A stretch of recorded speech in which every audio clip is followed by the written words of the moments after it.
obviously, as part of that system, if we're going to really understand what those very complex effects are across the system, because some of those effects might be in the line that we want. They might be reducing pollution, improving active transport, reducing people's reliance on private cars, but some of them might be working in the opposite direction. They're pulling in the other way. And some of those effects might be causing feedback loops in the system. One tiny example of that is, I guess, the early congestion charging zone in central London. Originally reduced congestion, reduced traffic, reduced pollution. But of course, over time, as more affluent people in the inner city weren't reliant on cars, what happened was an escalation in the number of delivery drivers, the number of kind of hire cars, which pushed up pollution, pushed up congestion again. So there was a kind of balancing almost in the system in a direction that we didn't really want. So that's kind of, I assume for this audience that's hardly new. So you're kind of well aware that you don't just kind of pull a lever and one thing happens. You pull a lever and there's some sort of Eve Robinson type effect going on with levers and pulleys and wheels going round, and it's quite hard to know sometimes what's coming out the other end. But my key point around equity is that those pulleys and levers and bits throwing out the other end are going to be impacting very, very differently on different bits of the population. I think one of the things certainly standing in a public health perspective that we've not really been careful about is looking in detail at who and what benefits and who doesn't benefit across the population. Let me just take one small example from a study we did that was published in the Journal of Transport and Health that just analysed pedestrian collisions with pedal cycles across the years 2005 to 2015. So this was pre-pandemic, didn't include the last couple of years because, as many of you know, there was a change to how transport injury data was taken into account, so it's quite hard to continue the series. But this 10 years was a period of quite large investment in cycle infrastructure. And what we did was, first of all, just looked at the rate of collisions of pedestrians with cycles, and found that it went up disproportionately. So you'd expect the number to go up because there were more cyclists on the road, but it actually went up far more than you might expect for the number of cyclists. But secondly, this is the point I wanted to make for this particular tool. If on the which way is it for you? On the right-hand side is the kind of pattern that we usually see of road injury. Disproportionately affects children, and it disproportionately affects males. If we look, on the other hand, at what happened, and I should say as a caveat, pedal cycle collisions are a tiny proportion overall. That they really aren't a major, these look like the same size, but the numbers are much, much smaller, so please don't be take. But what I'm interested in here is the pattern. And what happened was a disproportionate number of those killed and seriously injured in a collision with a pedal cycle were in older pedestrians at older age and disproportionately female. So there's something going on here about you put in that cycle infrastructure, you do increase the number of cyclists, but what you do is the gains are not even. The problems are for older pedestrians who may be short term. It might be just as people are getting used to new infrastructure and it's harder to cross the road and you're not used to looking at a bike coming around the corner or jumping out of the way. Sadly, about half of these were pedestrian crossings or footpaths, so a lot of those are jumping out of the way when somebody's perhaps using infrastructure that isn't designed for the bicycle. So the point is that overall, more cycle infrastructure, good things, moving things in the right direction, but not necessarily for everybody in the population. Let me just go back a moment. So what's all that got to do with culture? That's kind of, surely just a question of, infrastructure that we need to think through a bit more carefully, or something around kind of waiting to see how things pan out over longer term. But what I mean by culture isn't just people's attitudes and preferences about mode choice. I'm more interested in the way that those attitudes and preferences are deeply embedded in social structures. They're patterned partly by the material things, like whether you can afford particular kinds of transport or you can physically access them, but also by the way that those transport modes and the field of transport more generally becomes kind of entangled with the meanings and symbolic resonances of what those particular modes mean for you and people like you, people like me, people like you. So our behaviour doesn't result purely from a rational decision about what's in our best interest, what will get us more quickly from A to B or more comfortably from A to B. Those assessments of costs and benefits can be altered to some extent by new infrastructure, such as a low traffic neighbourhood or a safer cycle lane. But that's only one part of it. Those don't shift our behaviours completely. We also have to take into account the kind of longer term and more embedded ways in which the meanings of transport end up kind of shaping the sorts of things that we think are reasonable to do. Now, obviously, how that pans out in particular contexts is really variable. We all know that the meaning of something like cycling has shifted over time, certainly in the UK, and who does it has shifted over time. What it means to have a flash car is going to shift over time. But what is kind of generalisable is that those patterns are kind of quite deeply rooted, and they're not necessarily easy to shift in the short term. Let me just I'll cite a recent review of socioeconomic and gendered inequalities in travel behaviour in Africa that was published last year by a group that kind of reviewed quite a large number of studies, mostly from sub-Saharan Africa and some from the Caribbean. And they looked quantitatively and qualitatively across a whole number of studies about how people travel across the continent. And they noticed they noted that the ongoing ways in which mobility shaped inequalities across the continent had some general features, that poorer urban residents and women were more reliant on walking and the use of often very dangerous or high risk informal urban transport to meet their needs. And the authors noted, and I quote here, enduring stigmas around cycling across the continent, where it was seen as a children's pastime, an indicator of poverty and inappropriate for women. Although there were some settings in which hobby cycling for middle class women was beginning to become more popular. And in most of those settings that they looked at, cars were still a very high status resource for the very affluent and often restricted to men. Women were typically reliant on this kind of informal public transit type systems and walking, and were excluded from many journeys. Now, you can kind of go, yeah, the UK is a very, very different context. That might hold for the African content, and things here are very different. Cars aren't just restricted to the hyper elite and women have been driving for many, many years. But actually, it's perhaps a difference in scale rather than absolute, because there are still kind of elements of similar sorts of things. Cars aren't restricted to the hyper elite, but there is still a very, very clear gradient with something like 35% of those in the lowest economic decile in one car or a van, up to around 80% in the higher income groups. So there's still kind of quite a steep gradient.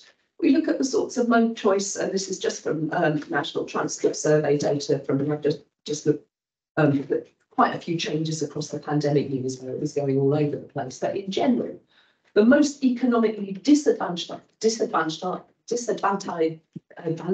quintile of the population make a third more walking trips. They make far fewer car trips, and outside London, about 3 times the number of bus journeys than the most advantaged economic quintile.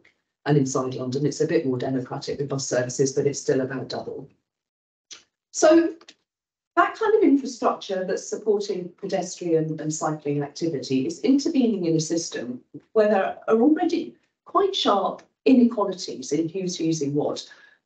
The most deprived are already heavily using pedestrian modes, heavily using public transport, and less likely to be using cars. So infrastructure that's kind of persuading you to do more walking is intervening in a system where walking has a particular kind of meaning. And it might not be as stark as that review of Africa, but there are still senses in which, if you're walking because you have to, because that's the only choice you've got, it has an entirely different meaning and may not be as health promoting as walking where that's a choice. And I think Linda Bostock is one person who's written quite movingly about this. That she has a number of case studies where you're trudging, and intuitively, exactly the same route can be euphoric if you're doing it, after a night out with your new squeeze or your best friend. If you're doing that with a toddler hanging off one arm and two heavy shopping bags, you can't afford a taxi back in the supermarket. It has an entirely different impact on your mental health. And increasingly, we're finding evidence that it also has a different impact on your physiological health. So we often kind of pass out a behaviour like a walk or a cycle route as if that thing had a particular impact on people's health. And it doesn't necessarily. It depends entirely on the kind of cultural context in which that particular journey is taken. So some new bit of infrastructure, a low traffic neighbourhood, intervenes rather differently on the people. It doesn't just intervene in a technological way, shifting the set of costs and benefits that you've got of a particular journey. It also intervenes on a set of meanings that those kind of journeys already have. So cycling isn't simply a mode choice. Just like in Africa, cycling in many UK settings is bound up with a range of meanings. And I've very unfairly just taken these quotes randomly from a number of projects we've done over the last 10 or 15 years. But just to illustrate, and I'm sure it's not a surprise, cycling is sometimes just inappropriate because it's wet and windy and your journeys are too long if you live in a rural area. But it's also still culturally inappropriate for many people. And I've just got a couple of examples. A young adult from Belfast in the context of talking about the new bike hire schemes, just going, well, we seem dead on a bike. It would just be, you'd never live it down. A young Black Londoner in England, and this quote is kind of resonant, I think, of Paul Gilroy's essay, Driving While Black, where he notes the car has a compensatory prestige, perhaps still, for many Black male motorists whose roots for social respect are otherwise curtailed. So the bicycle at the moment still doesn't, that's changing. You can spend an enormous amount of money pimping your bike, and it now does have that compensatory prestige, but it doesn't quite necessarily in many settings. And cycling can be, as the Asian women from the focus group at the end cite, it can be simply just unthinkable. So the response to the question was just laughter that went on for some time. Somebody put the interviewer out of their misery and went, that's just a ridiculous question. So the answer was just like, almost cartoon-like rolling around laughter. But the very idea was. So there is still a sense in which those meanings are kind of bound up with that. And more just information about how it's in your interests is not going to shift that. How long have I got? Sorry, 4 minutes. 4 minutes. Right, let me just do the case study.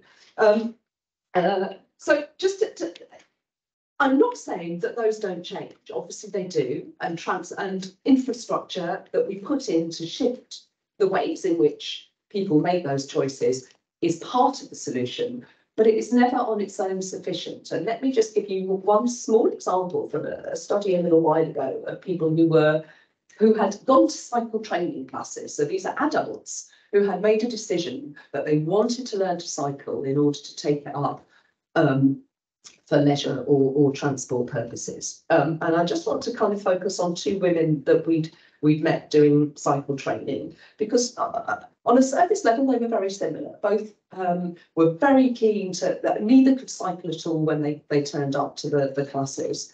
So they were keen to learn a new skill, but they were also keen to commute if they could for work. And they both also had kind of health reasons. They'd both been told, advised to take more exercise, and they thought, oh, this is a win-win. I can cycle to work, get the exercise, and learn a new skill. So when we interviewed them at the end of the course, they were just so both. I mean, it was very heartwarming. They both were just overjoyed that they learned to cycle, having not done it as children, and were full of praise for the cycle trainer who'd done that. And they were both very keen to kind of build their confidence, and they both. One had bought a bike and one had just a friend was going to sell her an old one. So they both acquired a bike and they were keen to go. And then we caught up with them about 6 months later with a follow-up interview. And the kind of paths had diverged quite radically. One who I called Rosalind, who was in her mid-50s, working now part-time, living in a suburban area of London with a very large leafy park, was well on the way. She was making trips to local amenities and shops on her own. She'd cycling around the park regularly at the weekends with some friends. She'd been recruiting all her colleagues and everyone she'd met and said, you must go and do cycling training. So she's an absolute advocate for cycling. She's well on the way. And was building up her confidence. She didn't really want to go on busy roads yet, but she was doing the local trips. Candy, however, the woman I'll call Candy, who lived in an inner London suburb in her mid-30s, still working full-time, however, it was a much more downbeat interview. It seemed that she'd been thwarted at every turn. She got the bike from a friend. She then realised there was nowhere in her flat to keep it. That was too small, but she found a lock-up. So it's kind of good news baggage. She found a lock-up, so she got a lock-up to keep it in. But then she found, by the time she got home from work, she was quite tired. So she'd go to the local park, but it felt quite intimidating. She said that it's taken over by kids, and I just felt an idiot, like wobbling around on my bike. So I thought, oh, well, I'll try on the roads. And then I just kind of saw some near miss with a bus, and it all just seemed too scary. So in the end, she says, you know what I mean? It's all those factors. No, I'll just get on a bus instead, or I'll do something else for exercise. So, and I don't want to kind of overplay the different, you're just going to have to trust me that I picked two illustrative quotes rather than cherry picked the stuff that fits my argument. Neither of those women explicitly in the interview mentioned their social class, their ethnicity, their age, their circumstances, or anything else. It's not that we're saying any of those caused that difference. I'm just using this as an illustration to show how those things come together. They kind of coalesce to make cycling something that's kind of possible, that you kind of move it from a leisure to a transport mode for somebody like Rosalind, who kind of managed that. Things all came together, they kind of fitted neatly. And for her, cycling around a local park was unremarkable. And she actually refers to, there's a whole bunch of cycling ladies on a Sunday morning who poodle around. So it's absolutely unremarkable for a middle-aged white woman like her to be doing that. But Candy, however, it was an uphill battle. It wasn't something that was unremarkable. It was something that was highly noticeable, that she was likely to get kids shouting funny things at her. She felt a little bit unsafe. It just wasn't something that was just taken for granted. So it's the way in which those cultural factors, not about your attitude or your perception, it's just the way the whole package articulates to make a mode easy to shift into or less easy to shift into. So that's just one illustration. So in conclusion, to kind of repeat, I think, what I said, what we have to kind of accept is that policies intervene in quite complex systems, and the effects of a change that we make are multiple. It kind of pans out in different ways, importantly, for different people. So just because a current system is inequitable, shifting that in a way that we think is the right direction doesn't mean that we're going to increase equity. And sometimes what we can do is widen inequalities if we're not really careful to take into account culture as one element of that complex system. And the third thing is maybe we just need to be a bit more honest about the trade-offs and say there will be short-term losers. But we need to be careful to kind of look at those and actually think about what the compensatory mechanisms might be if we are making it harder for older pedestrians to walk around safely, or we are making it even more easy. And the trouble with a lot of cycling infrastructure is certainly in settings like contemporary London, is the people who do it already tend to be the affluent, white, younger men. They're already pretty advantaged in transport terms. They already get around pretty fast. If what we're doing is just making it even easier for them to be more mobile, we really do need to think quite carefully about what the impact of that is on transport equity. So we need to be a bit more honest about the trade-offs. And the final point is that mobility cultures are already part of that broader system. And if we don't take those cultures seriously, rather than just assuming it's stupidity on the part of people who don't understand, then what we're going to find is that it gets recruited into culture wars, whether we like it or not. Thank you.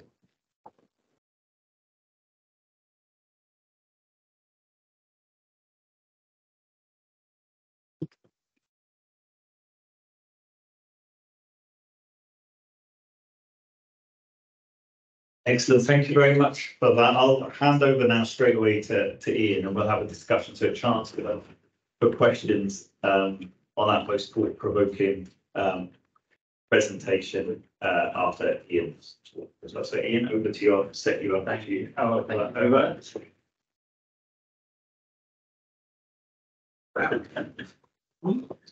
Exciting.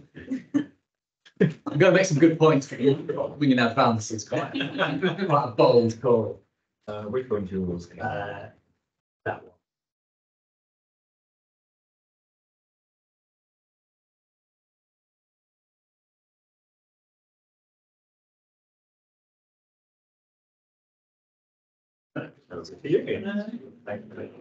Okay, so thank you very much for the invite. I hope what I'm going to say today will interface very nicely with what Judith said, because I'm very interested in the reasons why people don't change their travel behaviours and what are the barriers towards change. And I think I'm going to be asking similar questions from a different direction. So the fact that our two talks align nicely suggests that Sarah and Charles have done some very careful planning. However, they've planned too carefully, because we had to give our slides over several days ago. And if I'd done the usual thing of doing it on the train this morning, I would have included a different slide. Oh, I would have added a slide on the bomb attack last week, which I'm sure you all know about. I even did the same. There was a bomb attack in London where someone set up an improvised explosive device in London to destroy a ULEZ camera, which caused property damage in a public street and could well have injured or killed people if things had fallen out differently. Checked all the news stories yesterday. Not being treated as terrorism was on all of the news stories. Why is setting off a bomb in a public space with a very clear political goal not being treated as terrorism?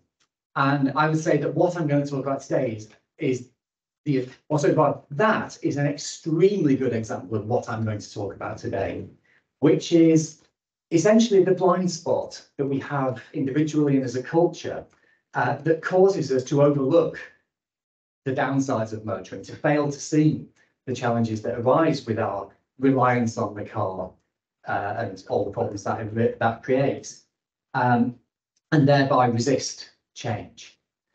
So we call this phenomenon motor normativity as a way of trying to capture this double standard. I'll start with a couple of examples of illustrations of this. So these are just some photographs that I think are quite good at illustrating the sort of thing that we do, the sort of blind spots that we have individually and as a society. So this is a really interesting one. Please don't break the law. If you can find me any other instance in which we ask criminals nicely not to break the law, I'd be very interested to find that. We never do, kindly don't burgle or anything like that. If it's not too much trouble, please avoid murdering each other. But please park legally, because of course motorists must get special deference because they're more important. This is a very interesting one. This is Laycock in Wiltshire, which some of you may know. Entire village is owned by the National Trust.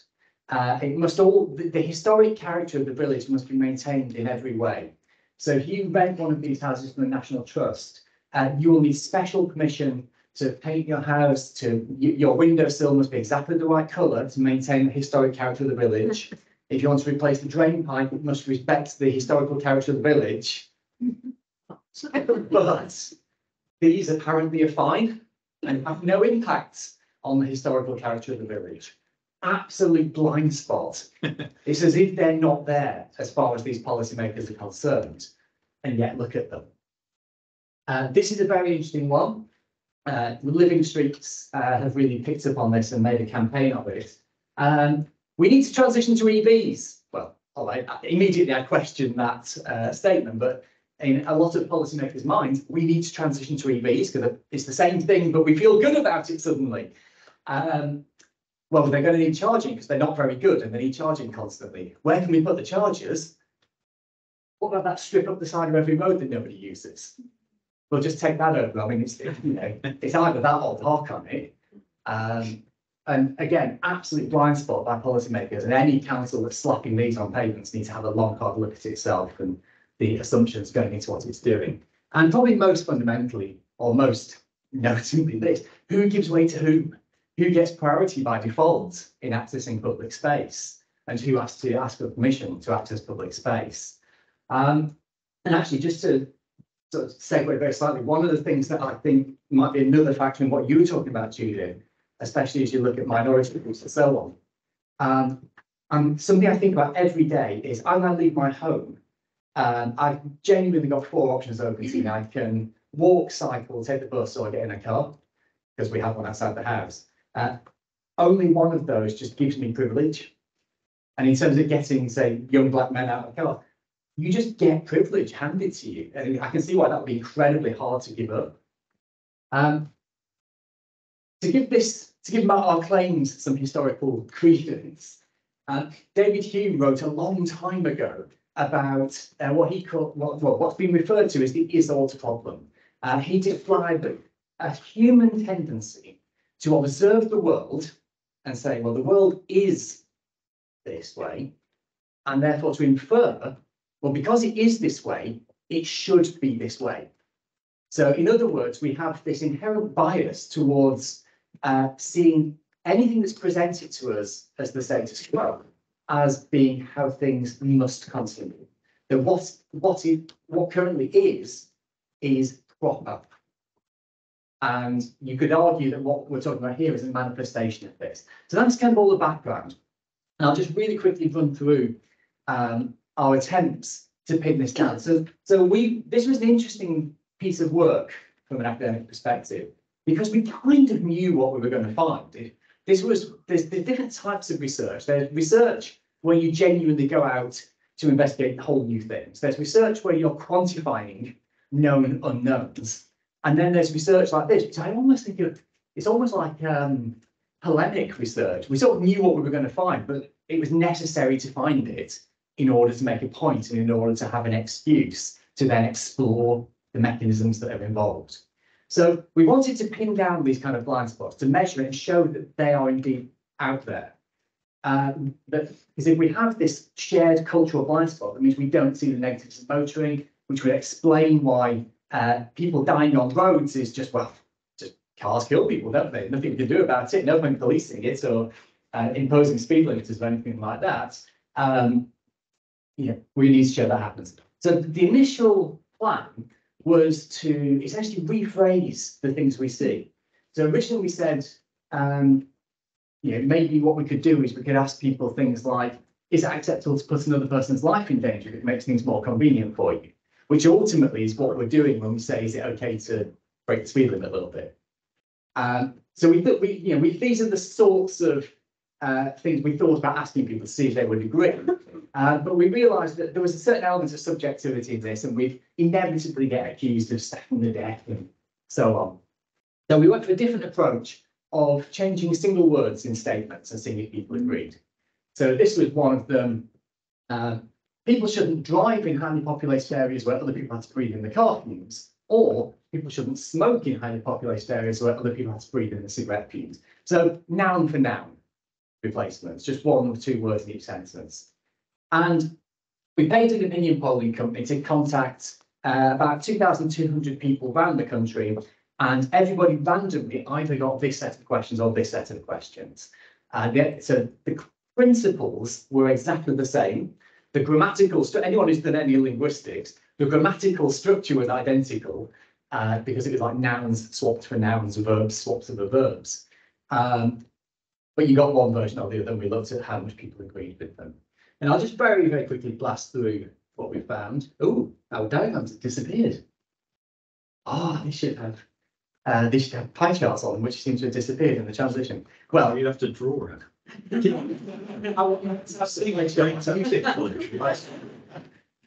Okay, so I'll quickly run through because I sort of know what we found. So one set of questions was, if somebody leaves their belongings in the street and they get stolen, it's their own fault for leaving them there and the police shouldn't do anything about it. And everyone basically agrees with that. If you leave your belongings in the street and someone steals them, what did you expect? You change the word car, belongings for car, then, well, obviously that's suddenly very serious and the police need to snap to it and take action, as if your car is not just one of your belongings. Risk is a natural part of driving, so anybody doing it just have to accept that. Or risk is just a natural part of working, so anybody doing it just has to accept that. There was a couple of interesting things about this one. First, there was a really worrying number of people who said, yeah, work's dangerous, fine. It was something like a third of respondents just said, yeah, work's really dangerous, that's all right then, isn't it? And it felt like this ultimate triumph of capitalism, that people were going, yeah, just kill me in the mills, I don't mind. It was also interesting for another reason, of course, that for millions of people, driving is working, which is a very interesting thing that we forget a lot in our policies. And for those millions of people who drive for their jobs, they are in a Victorian workplace, as someone once put it, where a moment's inattention just means you die and there are no consequences. However, more critically from what we were saying, there was a very different perspective. You know, lots of people said, yeah, you know, risk is a natural part of driving, there's nothing you can do about it. Anyone doing it just has to swallow the consequences. This one, it's okay for a delivery driver to cut a few health and safety corners to maintain a profit, or it's okay for a chef to cut a few health and safety corners to maintain a profit. Was the only one which had no difference. There was no difference whatsoever. They were treated exactly the same, which was interesting. There's no point expecting people to drive less, so society just needs to deal with the consequences. Or there's no point expecting people to drink less, so society just needs to deal with the consequences. Very different responses. You know, yeah, people drinking is a problem, but we should deal with it. People driving is a problem, but hey, what can you do? And the one that jumped out, and this was the one that got a little bit of attention, was the driving and smoking one. And it was something like 3/4 of the population said, yes, it's unacceptable to make people breathe cigarette fumes against their will, but car fumes, that's fine. And it's a shame the graph disappeared because the difference was enormous on this. So it's okay to force someone to breathe toxic fumes as long as it comes from a car. And so, yeah, like I said, we kind of knew what we were going to find. It was nice to confirm that we could show that these double standards existed as a manifestation of this sort of shared cultural blind spot. But we sort of knew that that was going to happen. That wasn't, in some ways, the interesting thing. The really interesting thing, the thing we weren't sure about, was this. Drivers and non-drivers gave the same answers. Now, you would completely understand the situation where a person who drives every day is kind of aware that there are downsides to this, but would do a sort of special pleading because, of course, we all, you know, cognitive dissonance being what it is, we all find ways to explain the behaviours we do. And I could give you a whole spiel about how the built environment and cultural environment encourages people into cars, and therefore people have to justify their own behaviours to themselves, and so on and so on and so on. And that's all really important. But the fact that people who don't drive were making the same excuses as the people who do was the really interesting thing, because that suggests this is not just something individual. It's not just about individual psychology and individual people explaining their own actions. This is clearly something more cultural. And so it needed a more in-depth explanation. This was the really interesting bit. And I've got to really credit Alan Tapp for this, who steered us towards this framework, which originally came from the world of education back in the 1970s. This is from work by Bronfenbrenner back in the 1970s, which is an attempt to capture the things that shape us as we develop. So the idea being, this is you growing up. And you're surrounded by multiple environments, all of which shape your perspective and your understanding of the world, and shape your perspectives of how we should behave and how people do behave.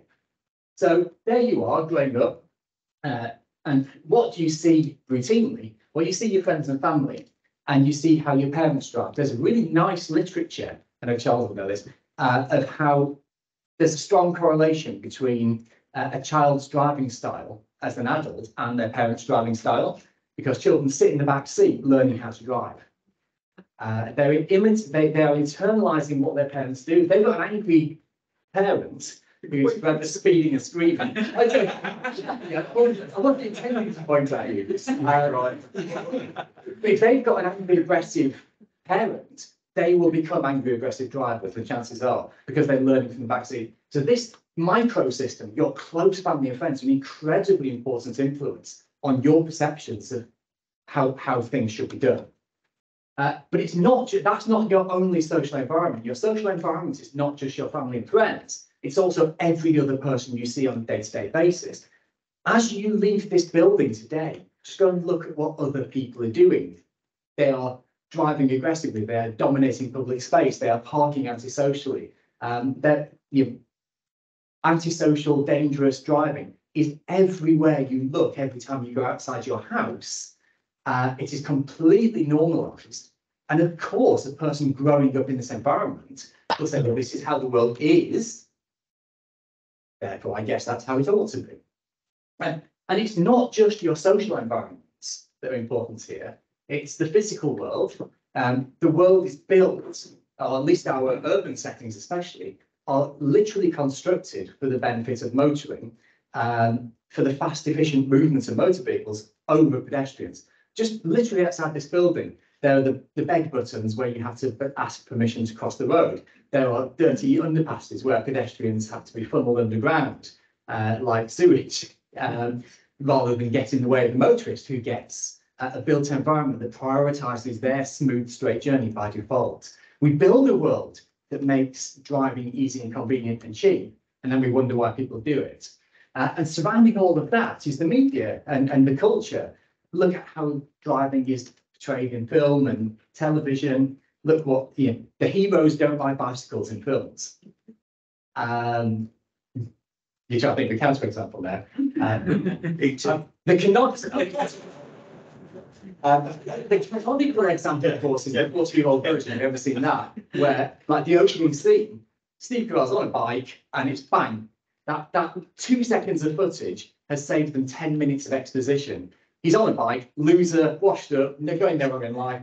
And of course, that only worked for the filmmakers because all of the audience share the stereotype. So again, it's endemic in our culture. So, and critically, when it comes to getting people in cars, when it comes to the majority of UK population making the majority of journeys by individual motorised transport, these all point in the same direction. Your family and friends probably drove everywhere, and we know for a fact they probably drive most short journeys. So do all the other people you see. The physical world that makes it easy. The culture encourages this, or certainly doesn't discourage us from driving short distances in cars we can't afford with 4 empty seats in them. They all push in the same direction a lot of the time. Isn't any wonder people do this. And so our central claim was that lifelong exposure to environments like these, or these multiple nested environments, where motoring is prioritised and the harms of motoring are systematically downplayed, leads us to see this not only as normal, but also as proper. And our argument would be that one of the reasons it's so hard to get change to this system is because people just have an intuitive belief that because the system is this way and it's all they've ever known, it must continue to be this way. And so this creates a few implications. We suggest that going back down from that sort of more cultural level, down to the level of individual people, because I am a psychologist at the end of the day, this creates a form of unconscious bias, like other unconscious biases. And we should probably treat it as such. We've reached a point now where, quite rightly, we wouldn't recruit someone for a job with, say, an all-male panel of interviewers, because we recognise that that panel will carry certain unconscious biases that might mean they overlook things in their decision-making. And yet, we will happily do town planning from a room full of people who've all driven there that day, who will have their own unconscious biases of exactly this sort. The unconscious biases, to pick up again on something Judith said, and actually David was talking about this earlier as well, the unconscious biases of, well, in fact, and as a Swansea resident, this is a very powerful one. Where should we put the new out-of-town shopping centre? Yeah. Because, people have got to get there, so we need some good roads so they can drive to it easily. Completely oblivious and blind to the 25-30% of people who just don't have a car. but the decision makers are the decisions make sense if you realise they have a blind spot, an unconscious bias.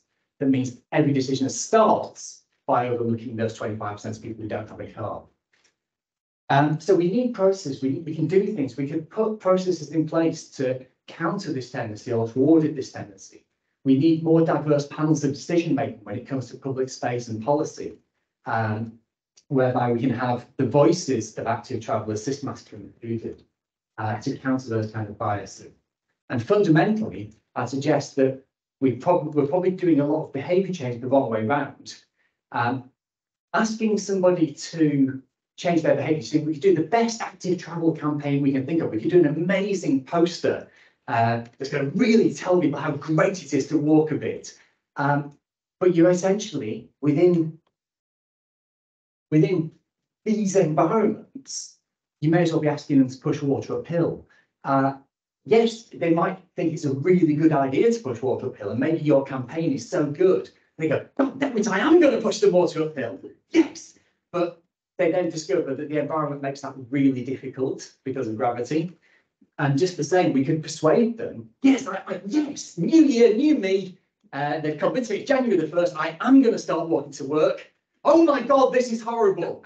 The minute they step outside the door, in an environment that fights that behaviour, an environment that makes active travel difficult and dangerous and abnormal, or at least makes it feel those ways, people are not going to do it. So we're almost certainly going to get greater traction in terms of changing behaviour to healthier travel by changing the big stuff, changing the environment, changing the built environment, changing our cultural messages, rather than persuading all those individual people one at a time. Thank you very much.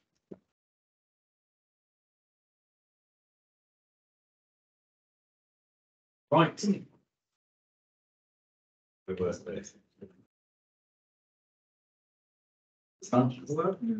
Yeah. Okay, great. So thank you very much, Ian. That's brilliant, thought-provoking. Also, two excellent presentations, really making us think and see how many more times I can say think today. So what I thought now would be good. So if anyone's got any questions, if I invite Ian and Judy to come and sit at the front, and Sarah, you could join us as co-director as well. If anyone got any questions for any of our panel here, Lucy's going to come around. Lucy Baker, member of Think here, researcher for us. I'm going to come around and with a microphone and ask questions. So one down over there.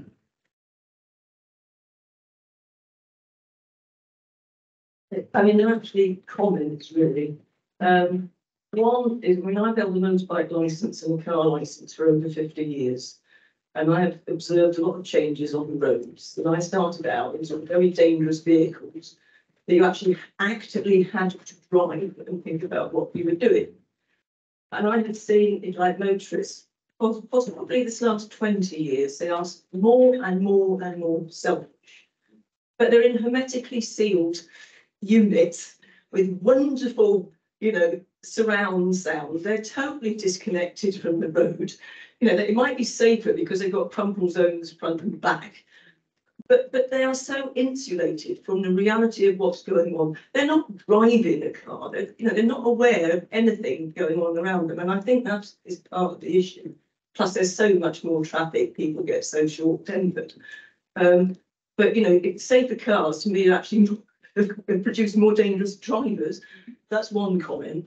And the other one is I go to London a lot. I've been in Manchester a lot, and I use the public transport there because it's excellent. And if I lived in London, I wouldn't own a car. I would get taxis or whatever when I needed to. I would cycle. It's flat. Right. I live in North Cardiff, halfway up the hill. There are no cycle lanes at all where I live.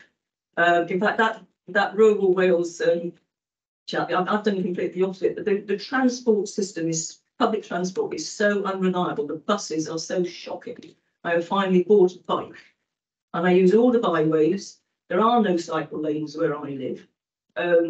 It's probably 2 miles before I got anything that was tolerably a cycle lane. There are some suicidal ones where there's sort of like 2 foot just down the side of the road, which I wouldn't ever use. So I cycle on pavements. I have no choice because I actually want to survive. But we have to own a car. There are things we cannot do with our car. But, you know, for me, the buses are not reliable. They don't go where I want to go. I'm fortunate because I have a free bus pass. But you know, but the trouble in this country, in the UK, is until you have a public transport system that goes where you want, is reliable and is cheap, people won't get out of cars. I don't think there is as much resistance, perhaps in my generation, as you might think. But you know, it is terrible. But and when I say to my husband, when I'm a Führer, all politicians will be required to use public transport, second class, exclusively for 1 year. That comes back to what you were saying at the end of yours, I think, at the end about, you know, that the planners need to make sure they're, you know, not biased towards using a car, just people using different modes in there and things like that. So who wants to comment? Sarah, you want? Yeah, go on. Thanks. Yeah, I think as also a resident of North Cardiff, I think public transport in this city is dire beyond belief. But I think we've got to look beyond Cardiff. I think, unfortunately, you mentioned London. Too much of attention is on London public transport at the expense of public transport everywhere else in the UK. But I think the equality argument is also an important one, which I think ties in with what you said and with what Judy said. There is a transport equality plan for Wales, which I had the privilege of looking at the other day, and it must have been written by the 20, 30 something year old white man that you referred to, because this transport equality plan had loads of apps in it. And Don't get me on that. No, because this is what, and it had made a big show of safety, particularly for women, and not one of the actions referred to anything that was explicitly going to be done to help women feel safer when using either active travel or public transport. And we're now in a situation where there's lots of this, but actually when you actually dig into it, there's no substance underneath it, because it is all still being driven by white 20, 30 something year old men.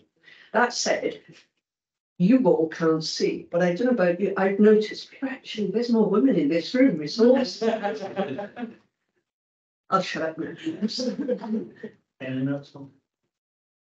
Well, did you want to say this? Well, one thing I just say, just really briefly, just picking up on your last point, that going back to what Charles said right at the start, like academic envy, the paper I most wish in the world I'd written, and like that, why didn't I think of that, is the discourses of climate delay, which if you've never come across it, just search that phrase, discourses of climate delay. Basically, some researchers, they categorise the various ways in which climate action is derailed, and the arguments that are used to derail climate action.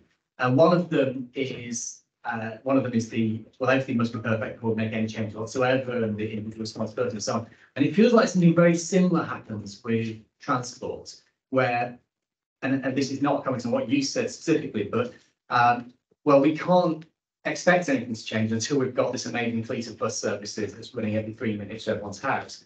And there is a real element of truth in that, which is really important. But at the same time, what do the data tell us about car trips? And the data tell us that the majority of car trips are under 5 miles, and a quarter of them under a mile.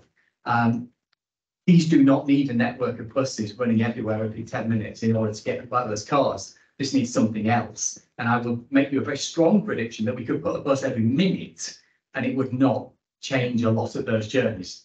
The reasons those journeys are not the ones people are saying, and they're not, to pick up that earlier one, they're not rational economic decisions based on what's the most cost-effective use of my time to get to the destination I'm trying to reach. They're very different, and we don't want to be derailed from action by making perfect enemy of good and that sort of thing, and believing that we're not going to fix anything until we've got an amazing, completely revolutionary system in place. Millions and millions of kilometres a day could be walked. It reminds me of the research I do with older people who have a car sat on their drive and do a couple of miles a week. And when you ask them, you could get rid of that, you could walk, you could cycle. They're worried about, what if my partner goes into hospital? What if I need to support the family in different ways? They haven't had to do that, some of them, for the last 5, 10 years. But what if And there's that comfort blanket of having it sat there. So there's an illusion, if you like, of control or perception of control, which is really, really stuck to, you know, the way people think about the use of the car and owning a car and stuff that's difficult to break and requires changes in attitudes and culture, as we've talked about today, which is really interesting. Yes. Hello, I live in Cardiff and I'm extremely privileged because I can use all the means that Ian uses, plus rail and taxi. What I was wondering was, I'm rather feeling there's a lot of, I thought this was going to be about research, this thing, and there seems to be quite a lot of almost polemic, and a lot of it seems to be, with some exceptions, such as we had about the lady who was trying to cycle in London, blaming the public for not following Public Health Wales or anybody else's dogma. And it strikes me that it's one thing to say you'll never have a perfect setup. It's another thing to say that, and this is true of urban and rural areas, that my bus service now is at least a third worse schedule than before COVID. And at least a quarter of those buses never turn up without explanation anyway. So it's all very well that within the memory of all but the youngest people, I mean, under 10s, the thing has got worse. And one question I wanted to ask on the research side, one of the reasons I think that people from poorer backgrounds suffer from such inequity is the housing decisions, including recent housing decisions. And I just wondered if there's any scope to bring in, I know you mentioned the various factors that come in, and in a sense implicitly that included housing, but I think housing is one of the really important things that the politicians don't seem to link up. I mean, a very good example is the politicians in the Welsh Government forced Cardiff to build a huge number of houses within its boundaries. And the result is that there are a lot of people using cars in brand new houses that needn't have been like that. The fun thing is credibility. In the policymakers and those that advise that all seem to be virtuous in the sort of stories we've had. But I look at people like the politicians who are bringing in these policies, and there's one in particular who has to travel from his constituency internationally, I understand. And the recent published information some while ago showed that while he is promoting the 20-mile-an-hour policy and use of more public transport, he himself barely uses the train service. And that's just one small example of how the elite don't do what they're telling us to do. I think the point you make about the planning policy is an interesting one because it has, in recent years, a switch has been made in Planning Policy Wales 11, whereby development has to adhere to the sustainable transport hierarchy, which is that walking and cycling are at the top of the hierarchy, cars are at the bottom, and therefore when you are developing, you should take heed of this. I think that the challenge we've got is that those housing decisions are based on LDPs that have been in place for I think the one you're referring to is upwards of 20 years. I think that one's been in place for. So actually what you've then got is a legacy that we can all be up in arms about now, but it's something that actually we needed our parents to be protesting about 20 years ago. And whether that's right or not, you know, that's a whole other argument. But then the other side of that is you still need planning teams within the planning authorities to have the legal support to be able to challenge the developers and to actually force them to put the infrastructure in place first. And I think the reality is, whether we like it or not, again, post-COVID, there's been a massive turnover in local authority staff, including in planning teams, and there's just not the money in the public sector to actually challenge developers who say, actually, if you charge me this much for Section 106 funding, then this development becomes unviable.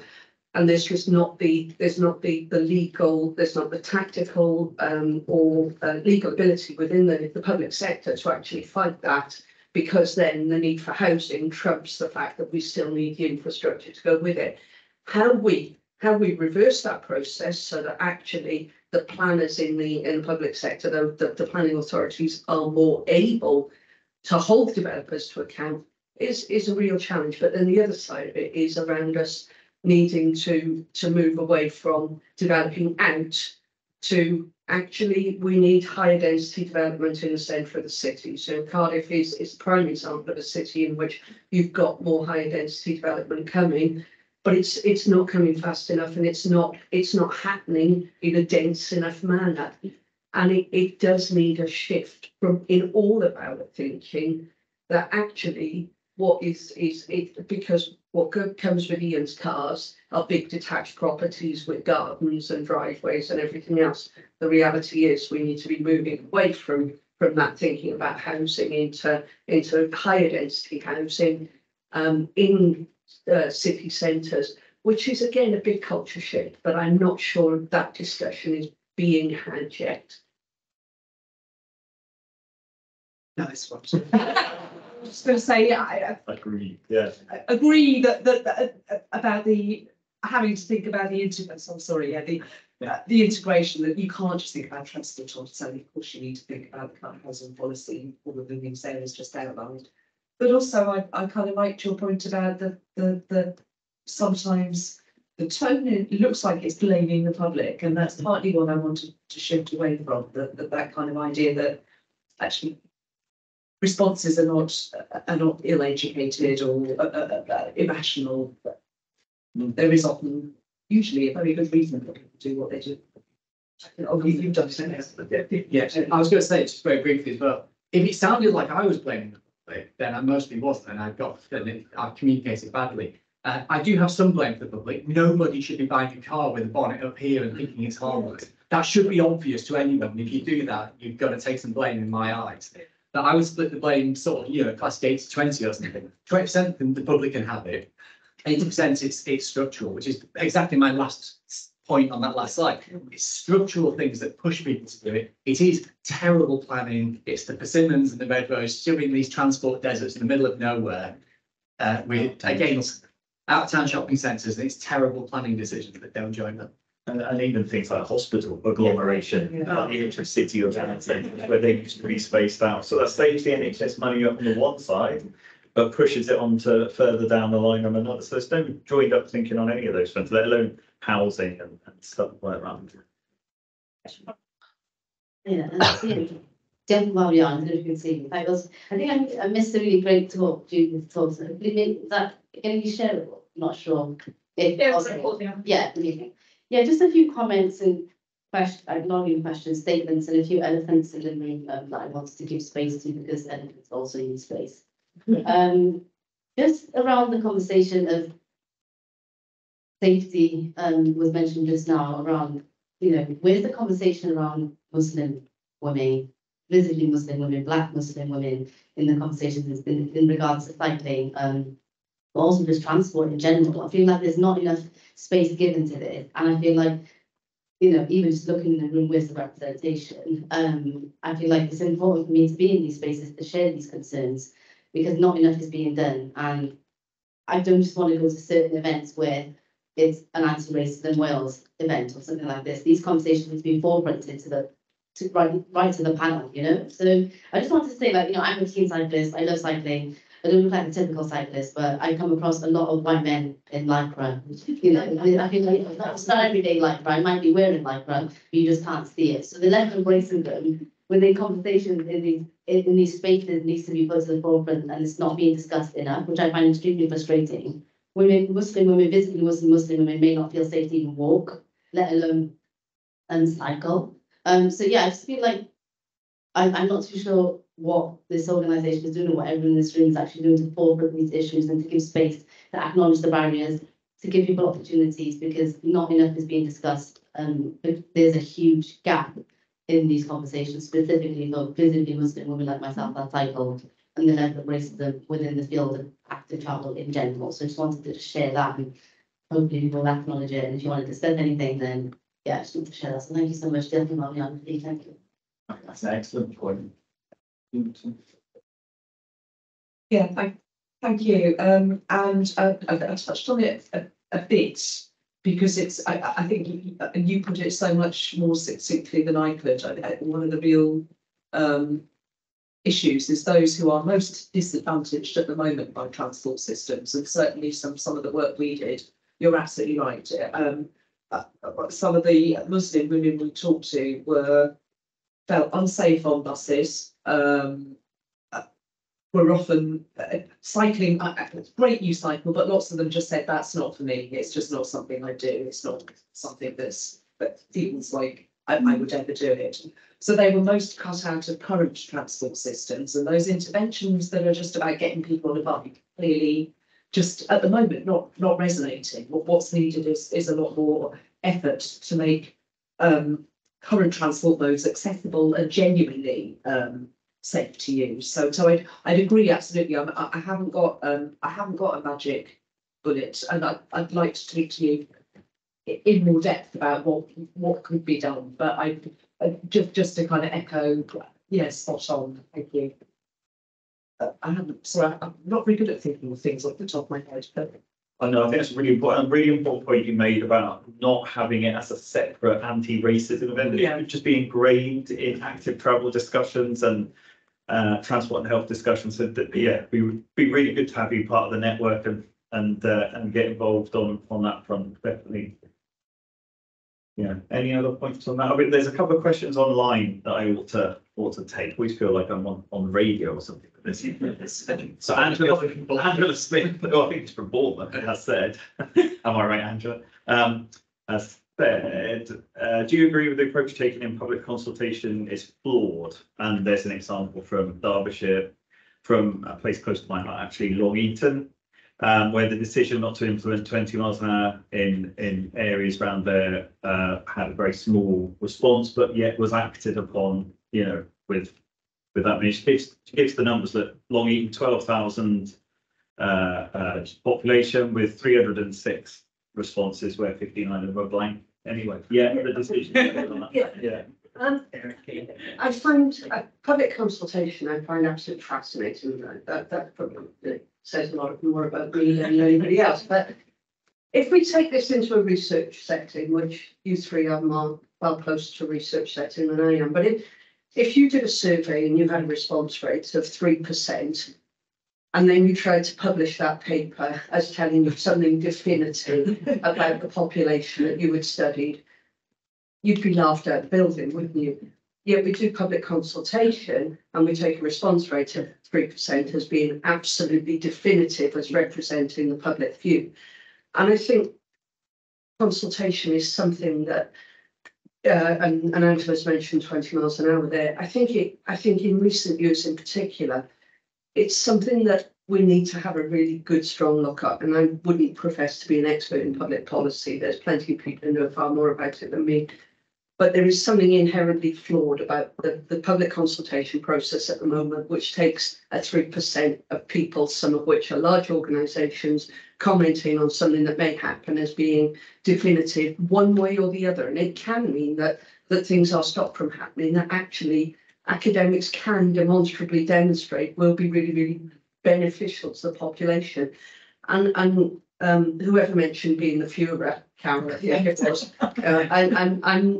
I'm all for not going in that direction, but actually we need to rethink things, because there are things that we know are good for the population that the consultation process is actually not necessarily helping us with. So yes, I probably am also a candidate for being for Führer. Although there is, because there is something about those consultations that send out the questionnaire and then people kind of go, well, I know you sent it back, obviously the other does. But if you've got some process of kind of deliberative consultation that genuinely and does deliberately get a range of voices in the room with careful consideration, then actually that's super helpful, because that is where you get all of the insights that can avoid some of the problems I was talking about, that could involve somebody kind of going, but hang on, what does this do for the safety of Muslim women on buses? There is somebody then who kind of says, but what about how am I going to get to that shopping? You make sure you've got a range of voices. And actually people are quite careful in terms of responding to all of the different things that come up and come to a consensus decision. It's just when consultation is that kind of, we had 50 responses and 49 of them were putting a big bag over the UNES camera, so that's what we're going to take notice of. That's what is problematic. So you're not alone in being fascinated with public consultation. Yeah, a lot of time thinking about them. And there's a couple of really interesting thoughts. I mean, I can't remember who's first said this, but consultations aren't referenda, but we treat them as referenda, which is a big part of the problem based on terrible responses. And I think it was Chris Boardman, to give him his credit, who said we asked the wrong questions. It shouldn't be, especially given status quo bias and all of these things we talk about, it shouldn't be, should we put a cycle lane on the street? It should be, where will we put it? And then you get the diverse and representative voices to answer the question, where will we put it? Because the status quo shouldn't be an option. And the final thought, I was involved in a project a couple of years ago, which was really interesting, where we asked a load of people just up front, would you support reallocating some street space to make walking and cycling easier? And it was 6-1, so 6-1 supported that. Even among people who themselves said they would not use it, they still supported it. But then we asked them, and what do you think your neighbours think, and what do you think of random stranger things? And you got this very clear gradient of, well, I support it, I'm pretty sure other people won't, and I'm definitely sure that a random stranger wouldn't support it. So there's this pluralist ignorance effect going on, where generally the public are way in favour of this stuff, and that's what a good consultation will probably find. But we assume everyone else is and go on that basis. I think that's where we'll have to finish. There's one last point from Nigel McDonald online, just to have a think over while we have our cup of coffee in a minute. But it's just the rural dimension and how difficult it is to live without a car in a rural area at the moment. I mean, it's never perhaps traditionally been that way, but we create a society around the car. Some places end up with fewer services as a result, and that's the way. Yeah. To finish, yeah. Again, something I've mulled over, and Ian, I think you may have touched on this. We've had cars for 150 years. A lot of those rural villages existed before the cars. Yeah. So we've got out of the habit of thinking that those rural villages can survive without cars because they exist from a period where we didn't have cars. So it's not ideal, and I'm not saying that makes it all right for those villages not to have cars and not to have transport. They need something. But it's back to Ian's point where we've got into the habit of thinking the only way you can live in those villages is with a car. Really, I suppose my argument to that would be they used to have lots of services like a local shop and a local GP surgery, and they all get closed because of the car, because everyone's assumed you can travel to the nearest town or village and it's cheaper for the organisation to put their stuff all in one place than it is to have separate satellite places in all the villages. And you can lay the blame a lot at the car for that and planning decisions surrounding that, I guess. I think we'll have to leave it there. Look, we're going to go and have a cup of coffee. There's 2 points just to make. First of all, we're in the Seligman group, right? Anybody who does psychology, there was a famous psychologist called Martin Seligman, and he had a model. I won't just look this up. Not that clever a psychologist in it. He has a model called the PERMA model, right? And this is something to think of during the coffee break. The PERMA model is about positive psychology, it's about positive outcomes in life. So you've got to have positive emotion, engagement, relationships, meaning, and accomplishment. So while you're having your coffee, they're the 5 things you've got to concentrate on. This group demands you to do.